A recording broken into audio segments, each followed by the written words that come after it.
Hey, Spry Mud, this is my cheat sheet for Monday, May 14th. Good news on the HARP program. It's beginning to work.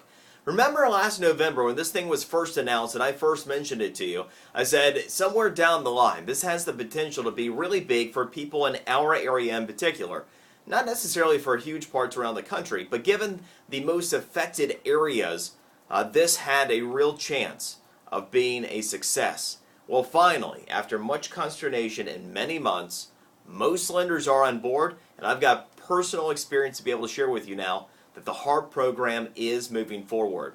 You see, Ashley and I, Ashley actually bought a condo right at the absolute peak of the housing market, May of 2006, an interest rate of over 7%.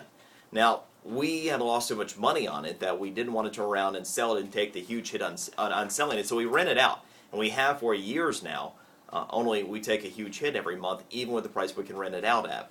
So we've been trying to refinance under the expanded HARP program. Now this is the one not for distressed homeowners. This is the one for people who are current on their payments, have been current on their payments, and purchased a property before May of 2009.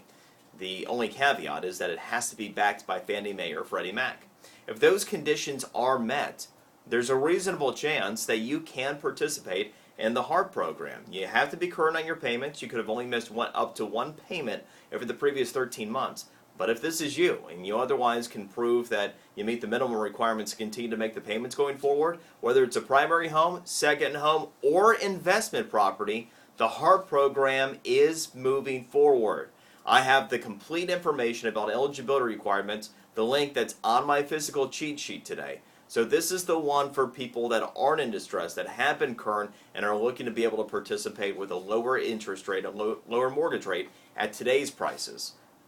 Good situation that we're starting to see here. All right, Boston Consulting Group. This is one of the top research firms in the country.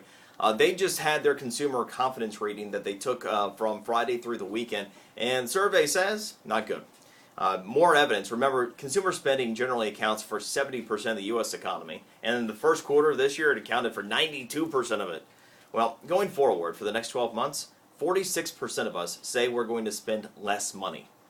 46% say less money than what we have spent so far in 2012. 43% said about the same.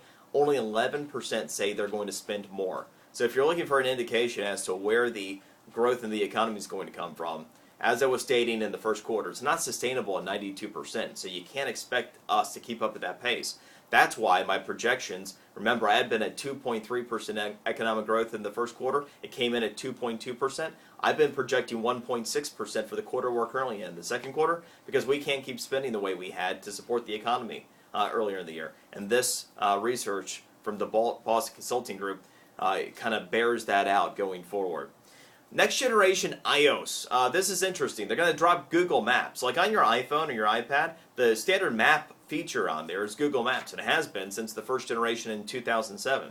In 2007, Google wasn't a natural competitor really to Apple, but given that it's all about the Droid and iOS going head-to-head for market share in smartphones and tablets, it only makes sense for Apple to do their own thing, I suppose. So Apple is currently in development for their own 3D map system that's going to replace Google as a standard app on all of their next generation products going forward. It looks pretty cool, by the way. I got a couple of pictures that are going up on my cheat sheet. And here's one for you. I'll stay on Apple real quick. If you take Siri's advice, you'll actually buy a different smartphone. This will surprise some people. In the response to what's the greatest smartphone in the world, Siri is currently responding, Nokia's Lumia 900.